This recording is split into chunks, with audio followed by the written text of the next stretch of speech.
I pull up, you know I be moving. Whipping the foreign, I'm cruising. The money I'm speaking is fluent. All of my business booming. Stacking my cash in abundance. All of my family funded. Finally got what I wanted. Life is amazing, I love it. Everyone know that I run it. Yeah, look at me now, I came up. I've been thinking back then when I almost gave up on the game cause I never got it my way. Yo les postos, c'est Sacha, bienvenue dans cette nouvelle vidéo Mercato, et on commence avec Kylian Mbappé qui fixe une condition pour prolonger son contrat. Le numéro 7 du Paris Saint-Germain ne serait plus forcément contre la signature d'un nouveau contrat. En revanche, il compte bien poser une condition pour prolonger. Kylian Mbappé sera de la partie la saison prochaine. Un départ de l'ancien monégasque dès ce Mercato est impossible et pas d'actualité. La situation financière des clubs a changé avec cette crise économique et cette pandémie, et le Paris Saint-Germain ne compte logiquement pas laisser son prodige partir. Le Real Madrid, son principal prétendant, en est conscient et ne passera pas à l'attaque lors du prochain marché des transferts. Les merengues auraient déjà un plan bien établi, à savoir attendre l'été 2021. D'ici un peu plus d'un an, le club de la capitale française ne sera plus en position de force avec le contrat du champion du monde qui expire en 2022, et les Madrilènes auront du cash pour mener à bien une opération d'une telle envergure. Florentino Pérez et compagnie n'ont donc plus qu'à attendre, tout en croisant les doigts pour que d'ici là, Nasser El-Khelaifi et Leonardo ne parviennent pas à convaincre Mbappé de prolonger. Ce qu'il faut savoir, c'est que le prince en fait une affaire personnelle. Mbappé ne bougera pas du Paris Saint-Germain jusqu'en 2022, quoi qu'il en soit, qu'il prolonge ou qu'il prolonge pas, quitte à le laisser partir gratuitement. Mais apparemment, Mbappé veut une clause libératoire relativement basse. Ce samedi, le quotidien espagnol AS en dit un peu plus. On apprend notamment que le joueur serait un peu plus enclin à prolonger son contrat avec le champion de France en titre, d'autant plus que la situation actuelle le plonge, comme beaucoup d'autres, dans une certaine incertitude vis-à-vis de son avenir. En revanche, le Bondinois compte poser une condition pour signer un nouveau bail avec le club francilien, l'existence d'une clause libératoire abordable pour le Real Madrid ou tout autre gros club européen. Les clauses libératoires n'étant pas homologuées et légales auprès de la Ligue de football professionnelle, il s'agirait donc d'une clause sous seing privé, une pratique de plus en plus courante et qui avait par exemple beaucoup été utilisée à l'OGC Nice. Mbappé ne se fermerait ainsi pas les portes du Real Madrid de façon définitive en cas de nouveau contrat à Paris, ce qui serait a priori le cas sans clause libératoire. La semaine dernière, la presse espagnole évoquait qu'il voulait s'éviter cette prison dorée parisienne en signant un nouveau bail. Reste tout de même à voir si le Paris Saint-Germain acceptera la demande de sa star. Rien n'est moins sûr.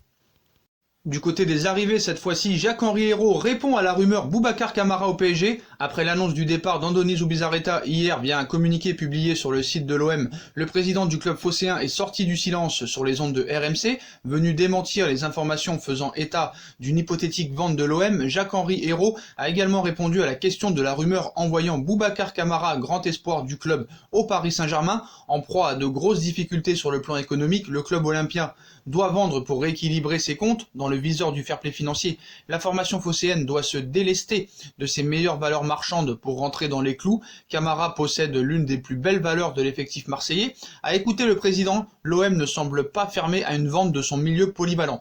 Il cite « Non, je ne vais pas faire de commentaires individuels sur les membres de l'effectif. Et encore une fois, de toute façon, une opération comme celle-là, il faut 3 personnes autour de la table. Le club acquéreur, le club vendeur et le joueur. Tant qu'il n'y a pas d'alignement entre ces 3 acteurs, ce n'est pas possible. Ce que je veux, c'est qu'il y ait cet alignement, qu'on travaille en bonne intelligence et que ça offre des perspectives supérieures. Et ce n'est pas si facile que ça, a déclaré Jacques-Henri Hérault, visiblement décidé à ce que le club reste compétitif, tout en renflouant ses caisses, et donc pas fermé à un départ, un numéro d'équilibriste peut-être.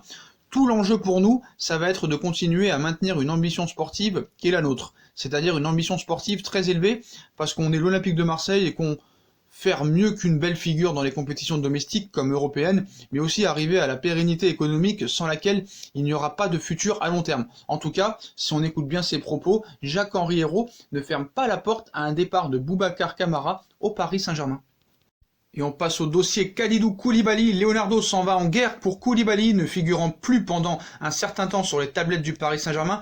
Kalidou Koulibaly serait de nouveau une piste chaude de Leonardo pour le mercato estival. Le directeur sportif parisien serait d'ailleurs prêt à se frotter au cador de Première Ligue. Récemment, la presse révélait que Leonardo avait changé son fusil d'épaule concernant le recrutement du successeur de Thiago Silva. Le directeur sportif avait alors décidé de tenter de prolonger le contrat du capitaine du PSG et a même dégainé une offre qui ne semble pas satisfaire le clan Silva.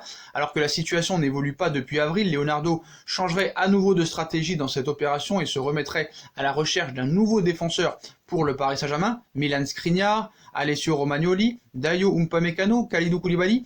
La liste est longue. Le défenseur du Napoli serait la recrue rêvée de Leonardo à ce poste d'arrière central. Une grosse bataille avec l'Angleterre pour Koulibaly. C'est en effet ce que le Corriere dello Sport dévoile ces dernières heures. Directeur sportif du PSG, Leonardo aurait passé la seconde dans le dossier Kalidou Koulibaly en démarchant la direction du Napoli avec une idée bien précise, obtenir l'accord du club italien pour le transfert de Koulibaly.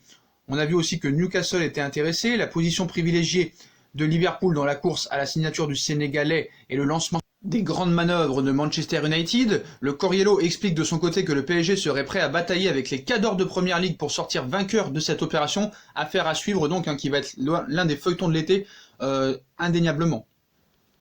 On passe au dossier de Neymar. La Juventus pourrait proposer un échange complètement fou au PSG pour Neymar. Si un retour de Neymar au FC Barcelone cet été est désormais formellement exclu, le Brésilien pourrait cependant voir d'un très bon œil l'intérêt porté par la vieille dame. Dans une interview accordée à la Cadena Cope, Carlex Rexach, le conseiller du président catalan, a déclaré qu'un retour de Neymar au Barça cet été était impossible en raison du contexte économique. Une nouvelle rassurante pour les fans parisiens qui devront se méfier en revanche de la nouvelle rumeur transalpine. J'en rigole d'avance. La Juventus se met au travail apparemment. À en croire les dernières informations de Seven Gold, le club piémontais planche actuellement sur une arrivée de Neymar cet été. Les dirigeants turinois seraient convaincus par la future association entre Cristiano Ronaldo et le Brésilien et pourraient proposer un argument de poids pour convaincre le club de la capitale de céder sa star.